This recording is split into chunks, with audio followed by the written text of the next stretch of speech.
Madam madam నాకు చాలా కోపం అయితే వస్తుంది. ఎందుకు ఒక మహిళ ఇంత నిస్సహాయంగా ఎందుకు మాట్లాడతారు? ఎవరు మీ జీవితాలను స్పాయిల్ చేసేది? ఇలా ఎవరన్నా నిస్సహాయంగా ఉంటే ఇక నుంచి ఒక ఎపిసోడ్ పెడతాం, వచ్చి ఒక్కొక్కళ్ళకి బెల్ట్ తీస్తాం. కాళ్ళు చేతులు బాగున్నాయి, ఆరోగ్యంగా ఉన్నారు, బ్రెయిన్ బాగానే పనిచేస్తుంది, ఎందుకు ఇంత నిస్సహాయత? ఒక మహిళ అంటే ఎట్లా ఉండాలో తెలుసా? ఎవ్వడి మీద ఆధారపడకుండా ఉండాలి. ఇదే ట్రెండ్ ఇంకెంతకాలం కంటిన్యూ చేస్తారు? పుట్టగానే అమ్మా నాన్న, లేకపోతే భర్త, లేకపోతే పిల్లలు, ఇంతేనా? మీ కాళ్ళ మీద మీరు నిలబడరా? మిమ్మల్ని మీరు పోషించుకోలేరా? మీరు 10 మందిని పోషించే అంత కెపాసిటీలో ఈరోజు కొన్ని కోట్ల మంది లేడీస్ ఉన్నారు. బుద్ధే రాదా మీకు? ఇంకా కేసులు వేసుకోవాలా, డబ్బులు వసూలు చేసుకోవాలా, లేకపోతే రెంట్ కూడా కట్టలేని పరిస్థితి. 2000 3000 అప్పులు చేసుకుంటుంది 3 సంవత్సరాల నుంచి, 3 నెలల నుంచి, 3 నెలల నుంచి. 3 నెలలు బట్టి ఈవిడ మీద ఆధారపడి ఒక కూతురు ఉంది. ఆవిడ 5 years పిని దగ్గర వదిలేసింది, గవర్నమెంట్ స్కూల్స్లోనూ ఏదో. ఇలా కొన్ని లక్షల మంది ఉన్నారండి బయట. మీ అందరికీ చెప్తున్నాను, సెల్ఫ్ రెస్పెక్ట్ చాలా ఇంపార్టెంట్. మనుషులు ఉంటారా ఉండరా మీ క్యారెక్టర్స్ మీదే డిపెండ్ అయి ఉంటాయి. దీనికి ప్రిపేర్ అయిపోయి అక్రమ సంబంధాలు పెట్టుకోవాలా? ఇంత విపరీతమైన స్వార్థం పెట్టుకున్నప్పుడు సెల్ఫ్గా నేను బతకాలి అని చూపించుకోండి. ఒక మహిళ సెల్ఫ్ రెస్పెక్ట్తో తనని తాను పోషించుకుంటూ ఒకళ్ళని పోషించగలిగే కెపాసిటీలో ఈ రోజున ప్రతి మహిళ ఉండాల్సిందే. చదువుకోండి, చదువుకోలేకపోతే అన్ని బాగానే పనిచేస్తుంటే జాబ్ చేసుకోండి, పనులు చేసుకోండి. పని దొరకని ప్లేసే లేదు ఈ రోజున. ఇంకేమనంటే అక్రమ సంబంధాలకు వెళ్తుంటారు అప్పనంగా. అది ఒక వృత్తి, గతి లేక చేసేవాళ్ళు ఒకప్పుడు. ఇప్పుడు ఏంట్రా అంటే టైం పాస్కి చేస్తున్నారు, దానికి ఒక పేరు లవ్, లేకపోతే అవతల నన్ను ట్రాప్ చేశాడు. మనమే పని కట్టుకొని ట్రాప్ అవుతున్నాం ఒళ్ళు బద్ధకంతో అని రియలైజ్ అవ్వండి. కనీసం ఎవడు మీకు న్యాయాలు చేయాలా? కోర్టులు న్యాయాలు చేయాలి, లేకపోతే బాబాని ఏడుస్తారు. ఏం యూజ్ దీనివల్ల? ప్లీజ్ ఈ స్టేజ్ నుంచి నేను రిక్వెస్ట్ చేస్తున్నానండి, మహిళ సెల్ఫ్ రెస్పెక్ట్తో క్యారెక్టర్తో తనని తాను పోషించుకుంటూ ఇంకొకళ్ళని పోషించేంత రేంజ్లో మీకు మీరుగా బతకండి. దాని వాల్యూ మీరు అనుభవించిన రోజు తెలుస్తుంది. ఇంకేమన్నంటే ఫైనాన్షియల్ సెల్ఫ్ రెస్పెక్ట్ ఉన్న రోజున జాబులు చేస్తుంటే ఇంకా భర్త వాల్యూ ఉండదు, కుటుంబం వాల్యూ ఉండదు. ఇది కరెక్ట్ కాదు. మళ్ళీ ఇవన్నీ కలిపి చూసుకుంటూ వెళ్ళిన రోజే జెంట్స్ కంటే మహిళలకి కెపాసిటీ ఎక్కువ, స్టామినా ఎక్కువ. ఒక్క ఫిజికల్గా వీక్గా ఉంటారేమో కానీ మిగతా అన్నిట్లో కూడా ఏ కష్టం వచ్చినా 100 రెట్లు ఎక్కువ తట్టుకునే కెపాసిటీ జెంట్ కంటే లేడీకి ఎక్కువ ఉంటుంది. ఏమైపోతున్నారు మీరంతా? ఏంది పనికిమాలిన వ్యవహారాలు? ప్లీజ్ చేంజ్ అవ్వండి. మేడం మీ కేసు వాళ్ళనే తిట్టట్లా, మిమ్మల్ని తిడుతున్నాను నేను. ఆ ఏడుపు ఆపండి ఫస్ట్. నువ్వు ఏడ్చే స్టేజీలో లేవు, ఏడిపించే స్టేజీలో ఉన్నాను అని నువ్వు ప్రూవ్ చేసిన రోజు వెనకాల డ్రామాలు ఆడుతున్నాడు చూసావా, అతను రియలైజ్ అవుతాడు. అతనే వచ్చాడు, అతనే ట్రాప్ చేశాడు. నీ అవసరం ఏదైతే ఉందో, నీ నిస్సహాయత ఏదైతే ఉందో రెడీగా ఉన్నావు డోర్ ఓపెన్ చేసి కమా అన్నాను. అది నీ తప్పు.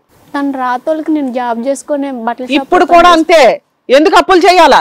అప్పులతో ప్రాణాలు పోతున్నాయి తెలుసా? నా పరువు పోతుంది. నువ్వు ఎవరతను మాట్లాడేది?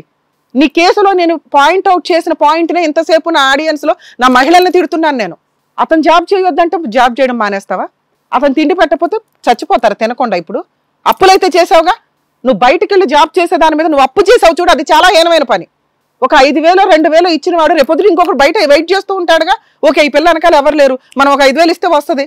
అలా 5 సార్లు ఇచ్చావంటే నువ్వు పడిపోతావు. ఆ పరిస్థితి రాకూడదని ఇంత దూరం వచ్చాము. అదే మేము ఇప్పుడు నీకు ఎక్స్ప్లెయిన్ చేస్తున్నాం. నువ్వు ఫస్ట్ కన్నీళ్లు ఆపు. ఏడ్చే అర్హతే నీకు లేదు, ఏడ్చాల్సిన అవసరం అసలు లేదు. నువ్వు తలుచుకుంటే నువ్వే ఒక మేరీమాత టైపులో ఇప్పుడు రియలైజ్ అయ్యి 10 మందిని బతికించగలవు. ఇది నా హామీ. ఏం చేయాలో చెప్తా, టెన్షన్ పడకు. ఫస్ట్ నువ్వు పిల్లని పలానా తండ్రి అని చూపించావు, ఫస్ట్ తండ్రి అట్లాగో తెలియదు కాబట్టి సరే ఈడితో ఆపేసాయి. ఇంకా నీకున్నవి 2 ఆప్షన్స్. ఒకటి ఇతనితో ఇతనే అనుకొని ఉండడం, ఎందుకంటే అతను నిన్నేం రోడ్డు మీద పడేలా. అరే బాబు నువ్వు కావాలా ఆవిడ కావాలంటున్నాడు. అతను చీటరని మేము కనిపెట్టాం, నువ్వు కనిపెట్టట్లేదు కదా. ఇప్పుడు మేము కనిపెట్టి నీకు చెప్తే ఓహో వీళ్ళు మమ్మల్ని ఎడగొట్టేస్తున్నారు అని అనుకుంటావు కదా. లేదు మేడం. వినమ్మా, ఇప్పుడు నువ్వు లౌక్యం ప్రదర్శించు. అతను వాళ్ళ వైఫ్ని వదిలి నీ దగ్గరికి రాడు, వాళ్ళ వైఫ్ అతను వదిలేయచ్చు. ఆ అద్భుతమైన రోజు ఏదో ఒక రోజు వస్తుంది. నీకంటే అవసరంగానే ఆవిడకి అవసరమే లేదు. గౌరవంగా 4 లక్షలు ఇచ్చి పెళ్లి చేసుకుంది. నువ్వు ఫస్ట్ పెళ్లి చేసుకున్నావు చూడు, ఆ టైపులో. ఫస్ట్ పెళ్లి మీ నాన్న మీకు ఎందుకు కట్ చేశారు? అమ్మో ఇతని క్యారెక్టరే మంచిది కాదు, పెళ్ళిళ్ళు చేసుకుంటున్నాడా అనే కదా. అక్కడ ఒక నానున్నాడు కదా తల్లి, ఆయన కట్ చేస్తాడు. వెయిట్, అర్థమవుతుందా? లేదు సర్దుకుంది ఆ అమ్మాయి. ఈయన నిన్ను రోడ్డు మీద పడేయను, చూసుకుంటాను అంటున్నాడు. ఎందుకంటే నువ్వు ఈ రోజున పోలీస్ స్టేషన్కి వెళ్ళి ఒక కేసు ఫైల్ చేస్తే అతని జాబ్ పోతుంది. అర్థమవుతుందా? నీకు గట్టిగా ఫైనాన్షియల్ సెటిల్మెంట్ చేసుకోవాల్సిన పరిస్థితి వస్తుంది. 4 లక్షలతో కాదు ఇది. లాయర్ ఖర్చులే దానికంటే ఎక్కువ అవుతుంది. అవును. మీ కేసు, వాళ్ళ వైఫ్ వేసే కేసులు చాలా నార్మల్ కేసులు. 498 డీవీసీ, చీటింగ్. అర్థమవుతుందా? ఆవిడకో 4 లక్షలు 5 లక్షలు వాళ్ళు ఎందుకు వచ్చిందిరా బాబు, నువ్వు ఎట్లా వదిలిచ్చేసుకున్నావో నీ డబ్బులు నువ్వు తీసుకొని ఆమె కూడా అలాగే వదిలించుకుంటుంది. ఎందుకంటే ఆవిడ దృష్టిలో అతను పనికి మాలినోడి కింద లెక్క. అర్థమవుతుందా? కానీ నీ కేసు ఏంటంటే నిన్ను లీగల్గా పెళ్లి చేసుకోకపోయినా ఇప్పుడున్న సుప్రీంకోర్టు గైడ్ లైన్స్ ప్రకారం ఎవరితోనన్నా మీరు సహజీవనం చేస్తూ ఓనర్కి కానీ పక్కింటి వాళ్ళకి కానీ మేమిద్దరం భార్యాభర్తలం అంటే ఆ కేసులు చాలా స్ట్రాంగ్ కేసులు. డొమెస్టిక్ వైలెన్స్తో మీరు ఇలా వెళ్ళి కేసు ఫైల్ చేస్తే ఇంక్లూడింగ్ ప్రాపర్టీ షేర్స్ దగ్గర నుంచి మెయింటెనెన్స్లు కూడా మీరు పర్ఫెక్ట్గా వసూలు చేసుకోవచ్చు.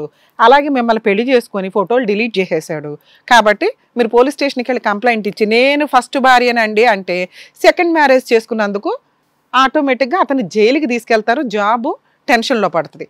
అప్పుడు ఏం చేస్తుందో తెలుసా? ఫస్ట్ ఆ అమ్మాయి పెళ్లి చేసుకున్న అమ్మాయి, ఏరా అమ్మాయిని ఫస్ట్ చేసుకొని ఇప్పుడు దాకా ఉంచుకున్నానని చెప్తావా? మీ ఫస్ట్ క్యారెక్టర్లో మీ నాన్న ఎలా ఫీల్ అయ్యాడో వాళ్ళ నాన్న అలా ఫీల్ అవుతాడు. అర్థమవుతుందా? అది సెటిల్మెంట్ అవ్వడానికి అవకాశం ఉంది. ఇప్పుడు నీకున్న 2 ఆప్షన్స్ ఏంటి? 1 సర్దుకోవడం, 2 లీగల్గా వెళ్ళటం. లీగల్గా వెళితే ఏం జరిగిద్దో చెప్పనా? కొంచెం టైం పడుతుందేమో. నేను చెప్పినట్టు ఫుల్ అండ్ ఫైనల్ సెటిల్మెంట్ అవుతుంది. నీకు నువ్వుగా క్యారెక్టర్తో ఇక నుంచి ఏ మగాడు వెనకాల పడను, నా పిల్లని నేను గౌరవంగా పోషించుకోగలనండి అంటే లీగల్గా వెళ్ళు. నిన్ను ఎవడో కంట్రోల్ చేసేవాళ్ళు లేరు. నీకు నువ్వు సెల్ఫ్ కంట్రోల్ చేసుకోవాలి. నీ జీవితంతో ఆట ఆడుకుని మోసం చేసావు. ఒకసారి మోసపోయావు చాలుగా, ప్రతిసారి మోసపోవడం ఎందుకు? వాడికి బుద్ధి చెప్పడం ఎట్లా అంటే ఇప్పుడు నేను చెప్పింది నీకు ఆయుధాలు. అలా పోలీస్ స్టేషన్కి వెళ్ళండి, ఇప్పుడు నేను చెప్పినట్టు ప్రొసీడ్ అవ్వండి. లీగల్ సపోర్ట్ కావాల్సి వస్తే కూడా చేస్తాం. 2 డొమెస్టిక్ వైలెన్స్ కేసు వేయండి. అసలు ఈ 2 కేసులు ఫ్రీ కేసులు, మా సపోర్ట్ కూడా నీకు అవసరంలా. నువ్వే ఒక అడ్వకేట్వి, నువ్వే ఒక విక్టిమ్వి, నువ్వే ఒక భద్రకాళి అవతారం ఎత్తి చీల్చి చెండాడు ఇలాంటి వాళ్ళని. ఇక్కడ ప్రేమ అని మాకు ఎక్కడ కనిపించట్లా. నీది అవసరం అయితే అతనిది స్వార్థం. అప్పనంగా ఒక అమ్మాయి దొరికింది, వెనకాల బ్యాక్గ్రౌండ్లో ఎవ్వరూ లేరు. అరే ఒక అమ్మాయి గొప్ప, మళ్ళీ అమ్మాయికి వెనకాల ఎందుకు అంటాను నేను. అలా బతకండి అని మా ఆడియన్స్ని రిక్వెస్ట్ చేస్తున్నాను. నువ్వు ఒక ఎగ్జాంపుల్ దానికి. అలా నువ్వు వెళ్ళు. 2 లేదు మేడం నేను ఇంకా అమ్మలక్కనే, నేను ఇట్లాగే సర్దుకుంటాను అంటే ఆయన ఆ 2-3 వేలు కూడా ఇస్తాడో ఎవడో నాకు తెలియదు. కనీసం ఏంటంటే మేము ఇక్కడ సొసైటీని చూసిన వాళ్ళం, మేము స్ట్రాంగ్గా చెప్తామమ్మా. ఫేస్ చేసేదానికి నీకు తెలుసు ఆ బాధ ఏంటో. అర్థమవుతుందా? ఇప్పుడు నీకు ఎమోషన్ అనిపించవచ్చు, అక్కడికి వెళ్ళినాక మళ్ళీ పరిస్థితి ఎట్లా ఉంటుందో. ఒకవేళ నువ్వు ఇలా సర్దుకోవాలనుకుంటే జాబ్ చేయండి. ఇంత దూరం చదువుకోవాలని ఇంత దూరం రావాలి. ప్లీజ్ మా రిక్వెస్ట్, మీరు జాబ్ చేయండి. మినిమం 10 నుంచి 15 వేలు ఏ ఇంట్లో పని చేసినా మీకు జాబ్ వస్తుంది. శారీస్ అమ్ముతున్నాయి.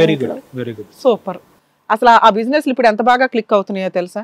క్యారెక్టర్తో సెల్ఫ్ రెస్పెక్ట్తో బతుకుతున్న ప్రతి అమ్మాయి సక్సెస్ఫుల్ అమ్మాయి. మీకు అది అర్థం కావట్లా. రూపాయి చాలు మన కష్టార్జితంతో తినేది. మొన్న డిసెంబర్ నుంచి శారీస్ అమ్మటం మొదలు పెట్టారు. సూపర్ నాన్న. అదే మేము రిక్వెస్ట్ చేసేది అది.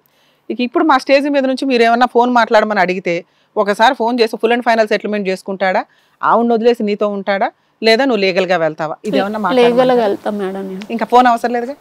ఏ సూపర్ కుమ్మే, సూపర్ నాన్న.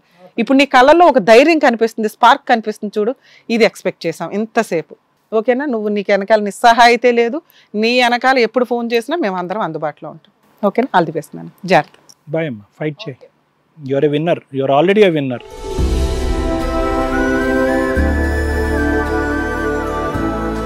నిస్సహాయతతో వచ్చినటువంటి ప్రేమలత గారికి చక్కగా మోటివేషన్ ఇస్తూ ఏం చేస్తే తన లైఫ్ నెక్స్ట్ బాగుంటుందని చెప్పినందుకు డాక్టర్ గారు, advocate madam, thank you so much. Hit TV app, ఇందులో short news, live news, entertainment shows, movies, digital magazines తో పాటు మీ జిల్లా వార్తలను కూడా ఫ్రీగా చూడొచ్చు. ఇంకెందుకు ఆలస్యం, వెంటనే హిట్ టీవీ యాప్ ని డౌన్లోడ్ చేసుకుని ఫ్రీగా ఎంటర్టైన్మెంట్ పొందండి. Hit TV app. Hit TV app. Please download hit TV app. Hit TV app ని ఫ్రీగా డౌన్లోడ్ చేసుకొని ఎంజాయ్ చేయండి. మీకు నచ్చిన ఎంటర్టైన్మెంట్ కోసం హిట్ టీవీ యాప్ ని ఫ్రీగా డౌన్లోడ్ చేసుకుని ఎంజాయ్ చేయండి. హిట్ టీవీ యాప్ ని డౌన్లోడ్ చేసుకుని ఆస్వాదించండి, ఆశీర్వదించండి. ఇంతమంది సెలబ్రిటీలు హిట్ టీవీ యాప్ ని డౌన్లోడ్ చేసుకోండి అని చెప్తున్నారంటే ఎంత మంచి యాప్ ఆలోచించండి. అమెరికా అమెరికా అమెరికా అమెరికాలో చదవాలనుకునే వాళ్ళకి విశ్వసనీయమైన పేరు మన శౌర్య కన్సల్టెన్సీ. UK లో 1 year masters. UK లో 1 year masters. 2 years work permit up to 5 years visa. Contact Shaurya Consultancy.